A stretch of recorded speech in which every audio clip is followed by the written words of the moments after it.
Hello student, welcome to Pragati classes. Social science के notes के series में आपका स्वागत है। तो आज हम करेंगे इकोनॉमिक्स का chapter number 3, that is money and credit. तो हम अपनी सीरीज़ में कर रहे हैं हर चैप्टर के इम्पॉर्टेंट नोट्स पॉइंट वाइज, वो सारे टॉपिक्स इंपॉर्टेंट जो कि आपके बोर्ड एग्जाम में से क्वेश्चंस जो है जहाँ से बनते हैं वो सब कुछ आपका इसमें से कवर होने वाला है। इस वजह से इस वीडियो को कम्प्लीटली देखिए और सारे टॉपिक्स को समझिए। फर्स्ट ऑफ ऑल जो है हम सबसे पहले जानते हैं, क्योंकि इस वाले चैप्टर में सबसे पहले बार्टर सिस्टम के ऊपर क्वेश्चन आता है और फिर जो मॉडर्न करेंसी है उसको लेकर जो क्वेश्चंस आते हैं, बार्टर सिस्टम में क्या दिक्कत थी एंड ऑल, तो उन सारी चीज़ों को लेकर जो है क्वेश्चंस बन सकते हैं। चाहे तो इस बार तो आपका जो छोटे क्वेश्चंस होते हैं MCQ, तो उसमें भी आपका ये क्वेश्चन बन सकता है। In early times people use to exchange one commodity for another. पुराने टाइम पे क्या होता था, ऐसा पैसा वैसा तो था नहीं वहाँ पे उस टाइम पे, तो लोग क्या करते थे, एक चीज़ को देकर दूसरी चीज़ को एक्सचेंज किया करते थे डिपेंडिंग ऑन देयर रिक्वायरमेंट। जो भी उनकी ज़रूरत होती थी उसके अकॉर्डिंग वो क्या करते थे, चीज़ों को एक्सचेंज करते थे। तो वो क्या था, बार्टर सिस्टम। बट वहाँ पर बहुत सारी प्रॉब्लम हो गई, डबल कोइंसिडेंस बनना पड़ता था। सपोज़ करो एक पर्सन के पास गेहूँ है, दूसरे पर्सन के पास सूज है, तो ज़रूरी है कि इस दोनों पर्सन को इसको इसकी ज़रूरत हो, इसको इसकी ज़रूरत हो, तभी वो जो है कोइंसिडेंस बन पाता था और तभी जाकर एक्सचेंज पॉसिबल होता था। तो इन सारी कमियों की वजह से ही मनी का इवोल्यूशन हुआ, इस तरीके से हम कह सकते हैं। How ever exchanging goods in barter system required, तो इस वजह से हम क्या कहते हैं कि बार्टर सिस्टम में एक्सचेंज गुड्स को एक्सचेंज करने के लिए क्या करना पड़ता था, डबल कोइंसिडेंस होना पड़ता था। मतलब लोगों की जो ज़रूरत है, उसकी इच्छा है, उनका डबल कोइंसिडेंस होना बहुत ज़रूरी था। But money eliminates the need for double coincidence of wants. लेकिन जब मनी आया तो इस चीज़ की ज़रूरत जो है ख़त्म हो गई। Since money enables the exchange process, it is called a medium of exchange. क्यों, अब मनी क्या है, आसानी से चीज़ों को एक्सचेंज करता है, इस वजह से हम मनी को as a medium of exchange भी कहते हैं। तो बार्टर सिस्टम के साथ मेनली प्रॉब्लम तो डबल कोइंसिडेंस की थी, और उसके बाद दूसरी प्रॉब्लम ये थी कि सही से वैल्यू, किसी भी चीज़ की जो वैल्यू है वो सही से नहीं लगा पाते थे। तो ये सारी जो दिक्कत है उसकी वजह से मॉडर्न करेंसी आई। मॉडर्न करेंसी के बारे में बात करें, so modern form of money include currency, paper, notes and coins. तो हमारे यहाँ मॉडर्न करेंसी क्या है, पेपर, नोट्स और कॉइन्स है। Money is accepted as a medium of exchange because the currency is authorised by the government of country. तो हर किसी भी कंट्री की जो मनी होता है, उनकी करेंसी होती है, वो क्या होता है, गवर्नमेंट के द्वारा जो है ऑथराइज़ किया जाता है। तो इसलिए उसको as a medium of exchange accept किया जाता है। हालांकि उसकी इंटरनल वैल्यू इतनी नहीं होती, लेकिन क्योंकि वो गवर्नमेंट से ऑथराइज होती है, इस वजह से उसकी वैल्यू है। In India the reserve bank of India issues currency notes on behalf of central government. Central government के बिहाफ पर इंडिया में करेंसी नोट को इशू करने का काम RBI करता है। As per Indian law, no other individual organization is allowed to issue currency. Indian law के अकॉर्डिंग कोई भी दूसरा ऑर्गेनाइजेशन या फिर कोई भी अलग इंडिविजुअल को बिल्कुल भी अलाउड नहीं है करेंसी को इशू करने का। And no individual in India can legally refuse a payment made in rupees. And even India में कोई भी इंसान मना नहीं कर सकता है पेमेंट करने के लिए रुपीज़ में। तो ये जो चीज़ें मॉडर्न करेंसी की कुछ कैरेक्टरिस्टिक्स है जो कि क्वेश्चंस बन सकते हैं, तो आपको करना पड़ेगा। अब यहाँ पर डिमांड डिपॉजिट्स को लेकर जो है क्वेश्चंस आपके एग्जाम में हर साल देखने को मिलता है। तो यहाँ पर डिमांड डिपॉजिट का मतलब क्या है कि लोग अपने जो पैसे हैं वो क्या करते हैं, बैंक में जमा करते हैं। जब उन्हें ज़रूरत पड़ती है तो वहाँ से निकालते भी है। बैंक क्या कर देता है, हमें थोड़ा सा इंटरेस्ट भी देता है। तो people deposit their extra cash.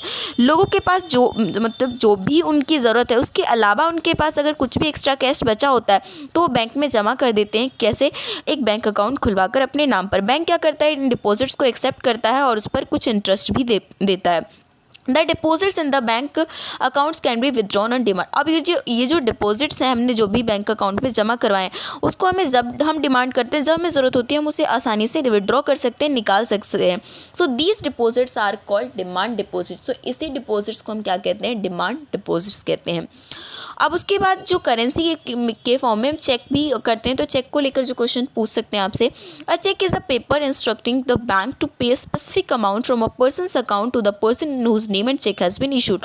एक चेक एक ऐसा पेपर है जिसके अंदर हम बैंक को एक इंस्ट्रक्शन दे रहे हैं कि हाँ, आप इस पर्टिकुलर अमाउंट को इस पर्सन के अकाउंट से क्या करो, इस पर्सन के अकाउंट में ट्रांसफ़र करने का जो है ये पूरा पेपर होता है। तो जिसमें इंस्ट्रक्शन दिया होता है उसी को हम क्या बोलते हैं, चेक बोलते हैं। नेक्स्ट आपका है credit terms and types. As per the Reserve Bank of India, bank hold about 15% of their deposit as cash to arrange for daily withdrawal by depositors. RBI के इंस्ट्रक्शंस के अकॉर्डिंग सभी bank को अपने जो भी उनके यहाँ डिपॉजिट्स होता है उसका 15% कैश के रूप में रखना पड़ता है, सो दैट कि डेली जो भी विड्रॉ करने आए डिपॉजिट्स तो उसको वो आसानी से दे सकें। तो कितना रखते हैं वो 15%, ये आपको याद रखना है। Next, major portion of the remaining, अब जो भी मेजर पोर्शन है डिपॉजिट्स जितना भी हुआ 15% उनको रखना पड़ेगा, लेकिन उसके अलावा जो भी उनके पास है डिपॉजिट्स वो क्या करते हैं, लोगों को लोन देने के काम आता है। Depositors of a bank are allowed to withdraw their deposits on demand and are paid interest on their deposit. अब जो भी हमने डिपॉजिट किया है, जो भी मतलब कस्टमर होते हैं बैंक में अकाउंट खुलवाते हैं, वो डिपॉजिट करते हैं, उस पर उन्हें इंटरेस्ट मिलता है। लेकिन जब बैंक किसी और को लोन देती है तो उस पर वो क्या करती है, ज़्यादा इंटरेस्ट चार्ज करती है। और वो जो ज़्यादा इंटरेस्ट मतलब हमें तो दे रही है मान लो 3 से 4% इंटरेस्ट, जबकि वो जो कोई पर्सन या फिर कोई कंपनी कोई ऑर्गेनाइजेशन लोन लेती है तो उससे वो चार्ज कितना कर रहे हैं, 9 to 10%। तो इन दोनों के बीच में जो डिफरेंस हुआ इंटरेस्ट पे, तो वही क्या होता है, बैंक का इनकम होता है, बैंक के प्रॉफिट होता है। नेक्स्ट हम बात कर रहे हैं कोलेट्रल के बारे में। Collateral security is an asset that borrower own such as land, building, vehicles, deposit with. अब क्या है, बैंक किसी को भी लोन क्यों दे, अब क्या उसका भी इंसान पे क्या भरोसा कि वो वापस करेगा या नहीं करेगा। तो इस वजह से बैंक क्या करता है, कोई असेट जैसे लैंड हो गया, बिल्डिंग हो गया, व्हीकल हो गया, या फिर बैंक डिपॉजिट्स को लेकर एक सिक्योरिटी मानकर चलता है और उसे क्या करता है, एज ए गारंटी यूज़ करता है जब तक कि लोन को वापस ना किया जाए।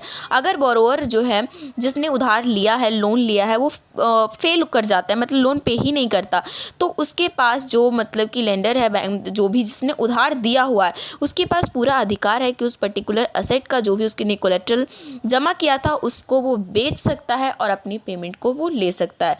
तो ये होता है कोलेट्रल। तो अब हम बात करते हैं टर्म्स ऑफ क्रेडिट के अंदर क्या क्या इंक्लूड होता है। Interest rate, collateral and documentation required, मतलब कभी भी लोन लेने के लिए, तो लोन मतलब क्रेडिट, तो इंटरेस्ट रेट जो कोलेट्रल की ज़रूरत होगी और जितने भी डॉक्यूमेंट की ज़रूरत होती है, एंड मोड ऑफ रीपेमेंट की रीपेमेंट को किसके मतलब कैसे हम पे करेंगे, तो इन सारी चीज़ों को मिलाकर हम क्या बोलते हैं, टर्म्स ऑफ क्रेडिट। अब लोन के लिए क्या है, 2 सेक्टर है, formal sector and informal sector.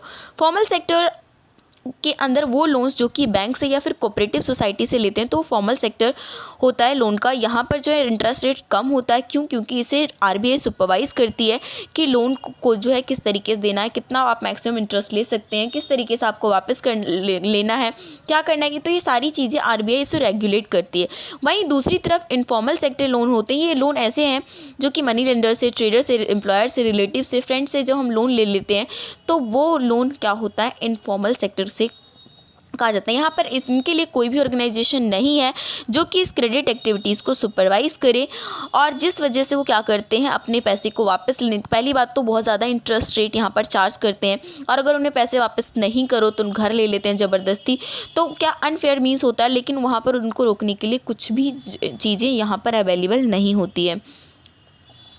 अब नेक्स्ट आपका जो है बहुत ही इंपॉर्टेंट टॉपिक है सेल्फ हेल्प ग्रुप का, कि मतलब ये जो लोन को लेकर प्रॉब्लम आई है इनफॉर्मल सेक्टर में, तो क्या है कि फॉर्मल सेक्टर जो बैंक और कोऑपरेटिव सोसाइटीज़ नॉर्मली लोन तो प्रोवाइड करती है, लेकिन उसमें भी टर्म्स एंड कंडीशन होते हैं। लोग इतने अभी क्या कहते हैं अवेयर नहीं है जो कि वो सही तरीके से ले सकें, तो मजबूरी में उन्हें क्या करता है, इनफॉर्मल सेक्टर से ही उन्हें लोन लेना पड़ता है उन्हें ज़रूरत के लिए।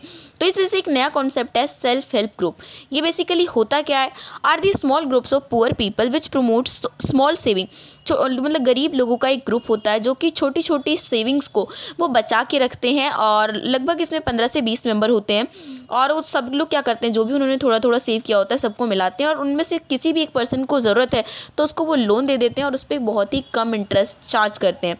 नेक्स्ट मंथ किसी और को ज़रूरत होगी तो वो उसको देंगे, तो उसी के अकॉर्डिंग ये चलता रहता है। तो ये काफ़ी अच्छा है, इसका एडवांटेज काफ़ी आपका इंपॉर्टेंट है। ये क्वेश्चन जो आपके लॉन्ग क्वेश्चंस के रूप में भी आपके एग्जाम में आते हैं। तो एडवांटेजेस क्या है, it help borrowers to overcome the problem of lack of collateral. अब यहाँ पर क्या है, जिस पर्सन के पास कोलेटरल रखने के लिए कुछ भी नहीं है लेकिन फिर भी उसे लोन चाहिए, तो उसको यहाँ पर काफ़ी बेनिफिट मिलेगा।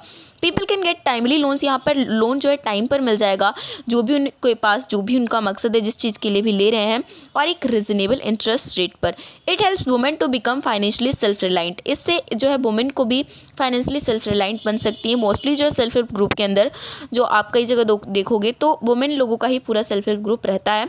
Regular meeting of the group provide a platform. अब जब क्या होता है, जब सेल्फ हेल्प ग्रुप होते हैं तो उनमें रेगुलर मीटिंग्स डिसाइड होते हैं मंथली में या फिर 15 डेज में। तो क्या होता है, एक ग्रुप बनता है, मीटिंग्स होती है, तो वहाँ पर एक ऐसा प्लेटफॉर्म हो जाता है जहाँ पर कि वो अपने सोशल इश्यूज़ को डिस्कस कर सकते हैं, उसका सोल्यूशन कर सकते हैं। लाइक हेल्थ पे, न्यूट्रिशन पे, डोमेस्टिक वायलेंस अगर कि उनके एरिया में हो रहा है तो इन सारी चीज़ों का भी यहाँ पर बेनिफिट होता है। तो यही आपका चैप्टर है इकोनॉमिक्स का। इसमें आपको इतने ही टॉपिक्स जो हैं आपको पढ़ने हैं। सो आई होप आपको वीडियो अच्छी लगी होगी। वीडियो को लाइक कीजिए, अपने दोस्तों के साथ शेयर कीजिए। चैनल पर नए हैं तो सब्सक्राइब करके बेल आइकन क्लिक कर लीजिए ताकि हर नई वीडियो की नोटिफिकेशन आपको मिल सके।